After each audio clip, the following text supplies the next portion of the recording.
Assalamualaikum warahmatullahi wabarakatuh. Selamat pagi. Jadi dalam kegiatan hari ini kita akan belajar mengenai sila kedua, yaitu kemanusiaan yang adil dan beradab. Nah, sebelum kita lanjut ke tugas kelompok, ini Ibu mau nanya ini satu-satu dari kalian tentang 5 pertanyaan nih, review dikit. Jadi pertama-tama aku mau nanya dulu nih ke Adisti. Adisti hadir atau tidak nih? Hadir, Bu. Oke, terima kasih Adisti. Nah, Adisti, aku mau nanya. Menurut kamu apa sih makna dari sila kedua Pancasila? Maknanya itu semua manusia punya derajat yang sama, harus diperlakukan adil tanpa membeda-bedakan. Oke, terima kasih Adisti. Nah, untuk selanjutnya aku mau nanya nih ke Fatir.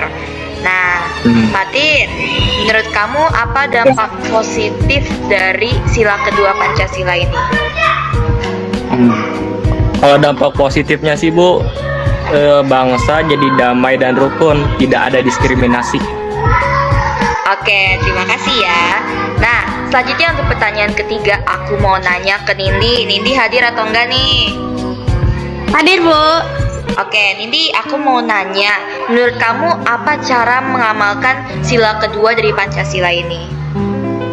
Cara mengamalkannya itu kita harus pandai-pandai main sosmed, tidak menyebarkan hoaks, dan saling membantu sesama manusia, sesama masyarakat. Oke, makasih banyak ya Nindi.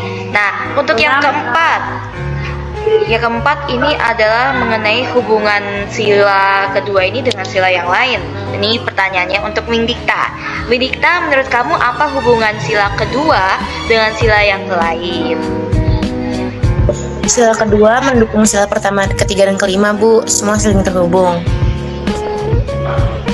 Oke, menurut kamu terhubungnya tuh kayak gimana tuh, Windikta?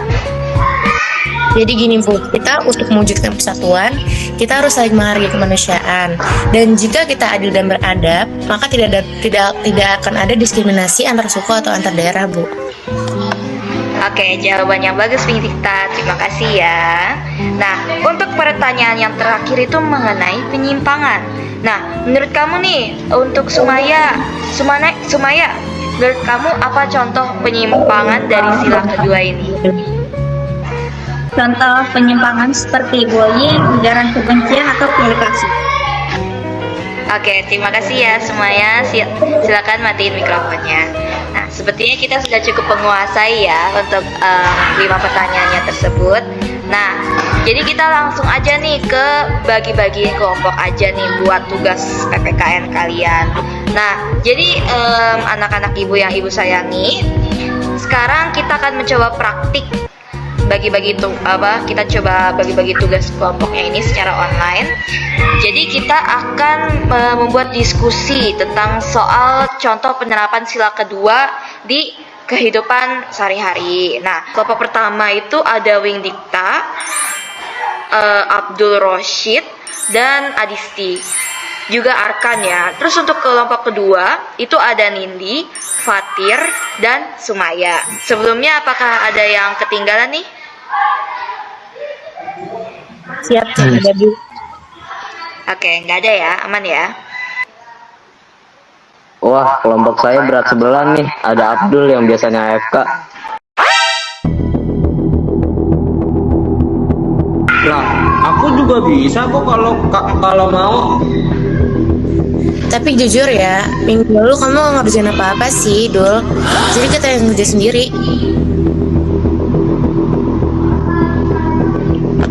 Aku kan sibuk, lagian kenapa harus aku yang disalahin? Si Adisti juga bermasalah tuh, dia suka bolos perform gak jelas. Loh, kok tiba-tiba bawa gue sih? Kan dari kemarin gue juga sibuk kali, daripada lo tuh sering AFK tiap hari. Maaf Bu, apakah bisa diacak ulang kelompoknya? Lah, lo kenapa nggak terima? Dulu kan lo emang selalu kayak gitu, nggak pernah mau kerja. Jangan salahin gua dong, kan gua sibuk. Kalau masalah sibuk juga semua orang sibuk. Ini tergantung lo nya aja yang ngatur waktu lo. Iya. Udahlah Bu, diulang aja kelompoknya. Oke ya, semuanya tenang ya, semuanya tenang, tenang dulu, sabar. Nah, ini tuh justru contoh nyata dari penyimpangan dari sila kedua yang kita bahas tadi. Sila kedua itu mengajarkan kita untuk bersikap adil dan beradab. Jadi solusinya itu bukan saling menyalahkan teman-teman, tapi berbagi solusi secara seimbang. Bagaimana kalau Wing Dikta itu tanggung jawab presentasinya nih, terus si Abdul sama Adisti yang nyiapin isinya, lalu si Arka nih bagian desain, gimana? Ya itu lebih adil, jadi semua punya peran, tidak ada yang merasa dirugikan. Kalau di kelompok kami mah bagi rata dari awal biar nggak ada konflik. Itu juga bentuk adil dan beradab sih. Oke deh, aku setuju kalau Abdul diberi kesempatan, tapi jangan sampai diulangin lagi ya.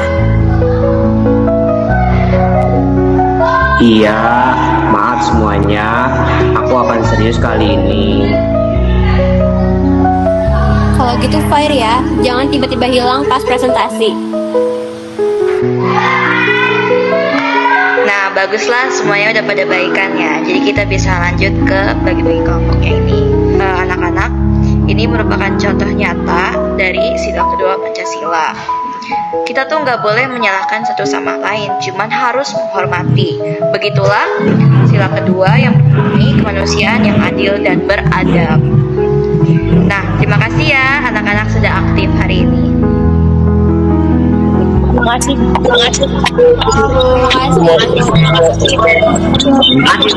Bye.